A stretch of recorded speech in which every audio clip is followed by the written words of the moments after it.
As I am here on my deck on this very last Sunday in June, actually the last day of June, June 30th, I am so excited about what is to come for the summer and how things are calm and, full and green, but yet the summer brings different things out of the garden.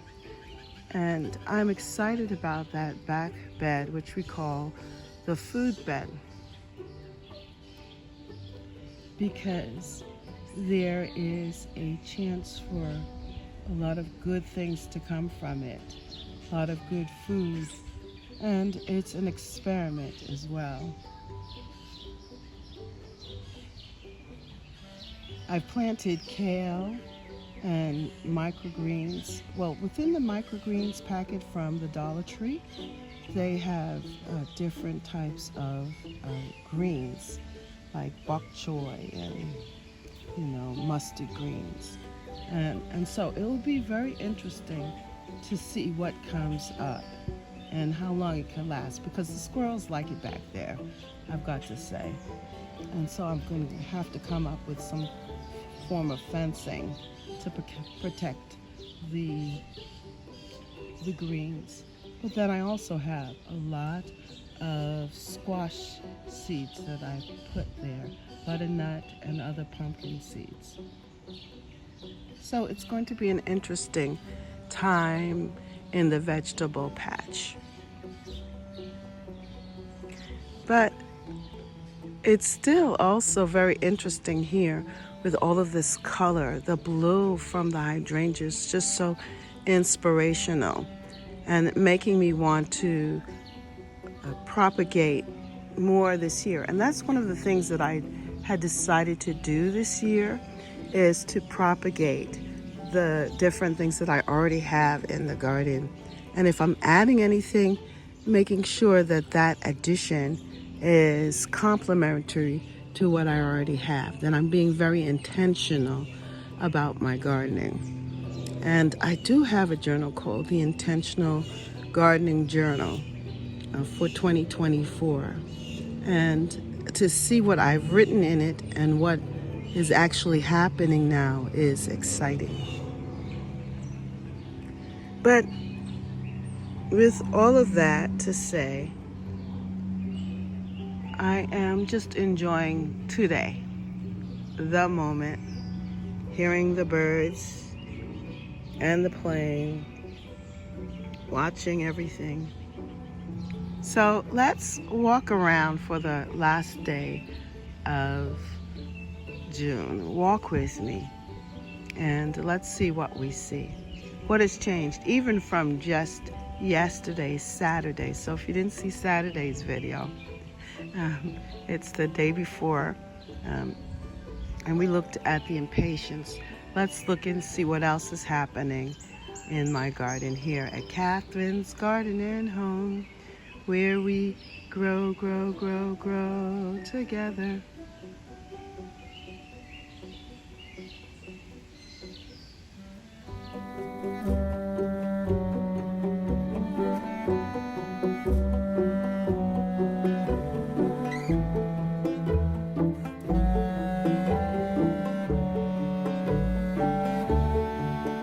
It's amazing how rapidly things are growing in the garden. This is my upper garden, and I call this my urban English style cottage garden. Why? Because there are a lot of cottagey plants in this area of the garden, a lot of self-sown plants, and it's just very naturalistic. I try to, of course, guide it and weed out the weeds and things like that, but still, it's still a very natural garden. And here, a lot of these plantings on this side, especially this area, this section, were here from the very beginning when I established this border.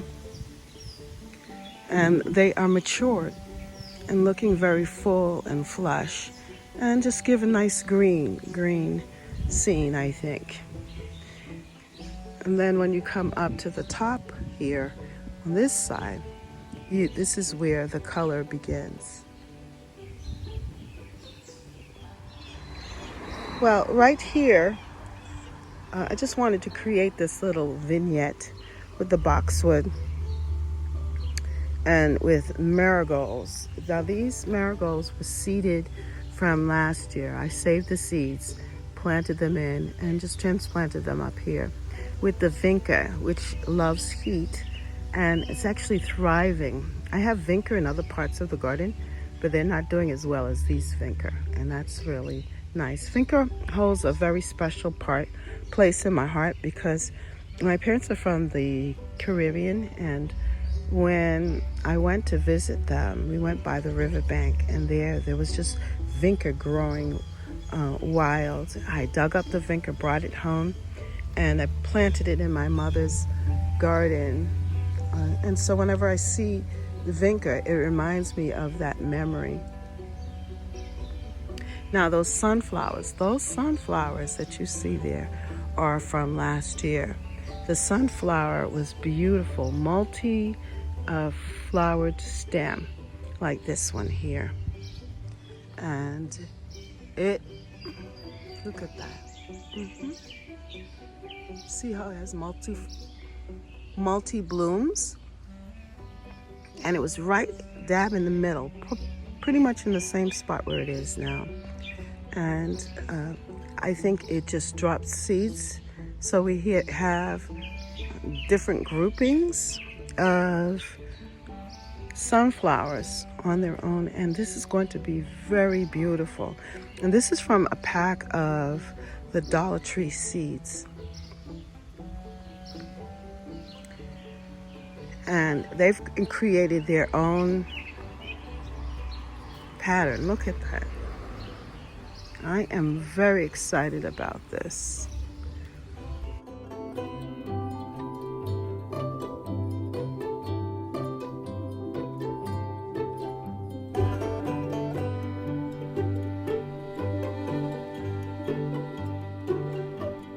Each year I plant the peppers here. Last year I didn't get a lot of peppers, but this year I was determined to space them out and to make sure that I keep following up with watering and fertilizing them. I also gave them some companion, and this kale is so delicious. We're already eating the kale, but look at the peppers.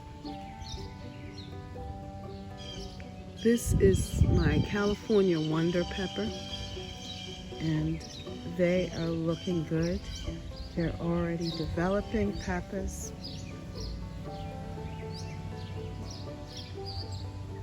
And I am excited. I love my kale here. Let me tell you, we have been using it in cooking, the kale in cooking, and it's just been a great addition food-wise here in the front. I also planted in some nasturtium, and I'm using the nasturtium as a catch crop. You know, that if there are any bugs or anything that would want to interfere with the peppers and the kale, that they'll be more attracted to the nasturtium. The other reason why I have the nasturtium here too is because I want them to give color. You know, they have beautiful color. Now, this plant here is supposed to be medicinal. It's wild, and so I like the shape, and I decided I'm going to keep it here along with the other plants.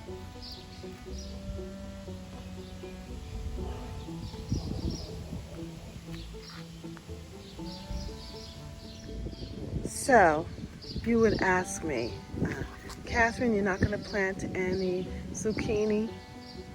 Yes, I have 2 zucchini plants here, and I'm looking forward to zucchini. And I'm so glad that they are flowering. And so that means that I'm going to have zucchini. Oop, there was a bee in there. Yep. So I'm going to have zucchini very shortly. Last Saturday or Sunday of this month of June, I planted in this bed. My husband helped me by clearing it off. It was here ready, prepped, and weeds were growing in it. And I said, no, we have to make sure that we plant something here, because usually when we dump in the dirt, the fresh compost, we dump it right here. And then we use it and scatter it throughout the garden. So this area is very rich with fresh compost and then the soil that's already there from year to year. And so it has really been sitting here waiting to have me plant something. So I decided that I'm going to plant the corn here, and that's exactly what I did. I planted in the corn in beds, and I wanted to make it organized so that I'll know what is what, and that I could protect them from the squirrels. And it's been about 7 days now, 7 or 8 days, and look at this.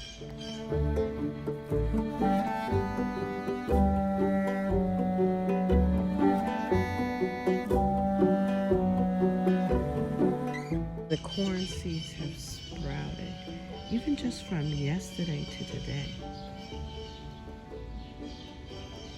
Look at that. They're very, very defined. You can see the corn seeds. You know that I planted corn there. And they're coming up.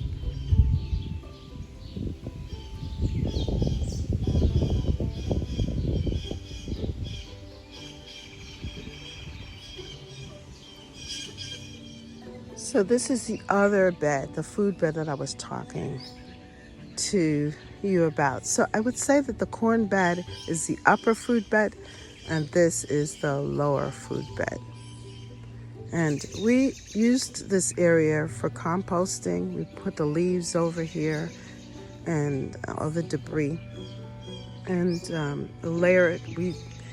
What we did was we layered it with cardboard, put the leaves on top of it, and then added some dirt and so forth on top of that. And so this soil has really been developing, and it's still, I think, it's still young. I think next year it's going to be perfect. Now, you see this here? That's squirrels. Squirrels just coming in and just digging up the soil. So that's why I had to put this fencing over it. Now here you can see my kale seeds.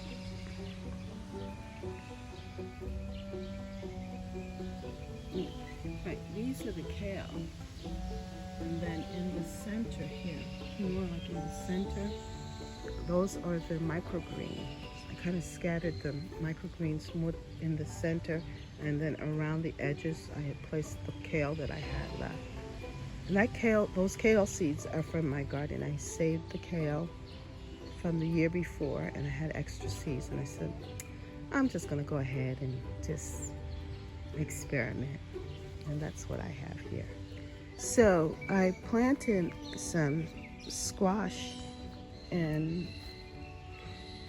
pumpkin seeds here, and I see some of them coming up, but something's munching on them.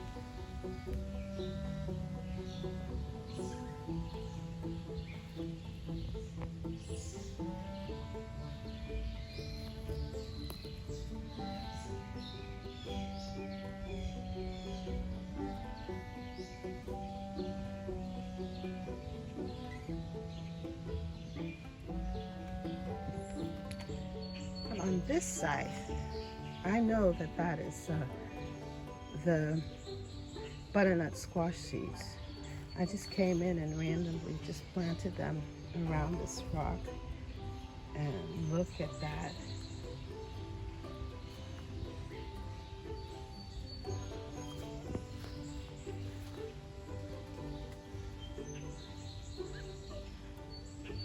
So we're going to have a lot of squash,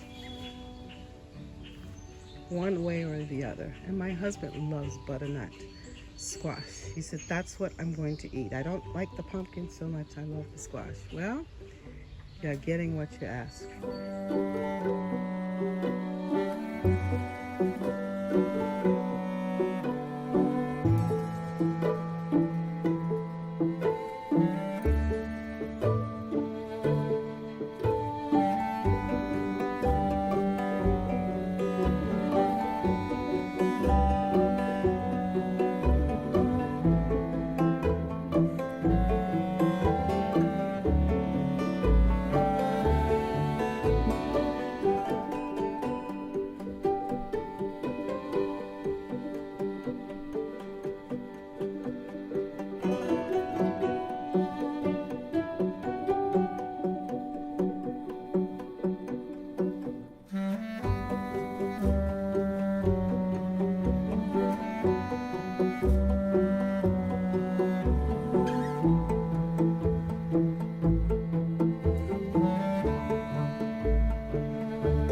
This last Sunday in June looks like it's going to turn out to be a very hot day for us anyway here in the New England area. And so I don't think I'm going to be out in the garden, but I definitely have enjoyed my walk around this morning with you all. And as I'm here on the deck, I'm just looking around at the different things that I have here, and I am grateful. I am very grateful, very thankful for this month and how it has turned out. And when I look at my herbs that I planted at the top of the month, actually I think in May, but all through June they were growing. Struggling a little bit, but now they're about to take off. And that's my parsley, basil, and cilantro. That I will be able to cut them, use them in cooking and seasoning, drink it for tea, and just enjoy it. And then also when I look at my other plantings here, this is just for beauty with my impatiens. I can see them close up, and it's the same impatiens that I have down in the ground, but here in the bowl, because they get my tender loving care, They are just so healthy. And then I have my nasturtiums, which are going to add more color and just droop. So I'm enjoying that. And of course, my Japanese maple. And I do have a few squash plants here. So we shall see what happens with that. My bowl is replenishing itself. This is my herb bowl. Sage is gaining new leaves, fresh leaves for this new season. And I planted here in these 2 containers the last of my basil, cinnamon basil from Baker Creek. So that should be a good addition to the herb space. And finally, I replanted my spearmint. Now I'm thinking that I might divide it up, put it into different parts, and then put in different places in the garden. I'll just leave it here on the deck and let it live its life out this summer here on the deck. Well, that is it for today. Thank you so much for joining me here at Catherine's Garden and Home as we grow, grow, grow, grow together. Bye.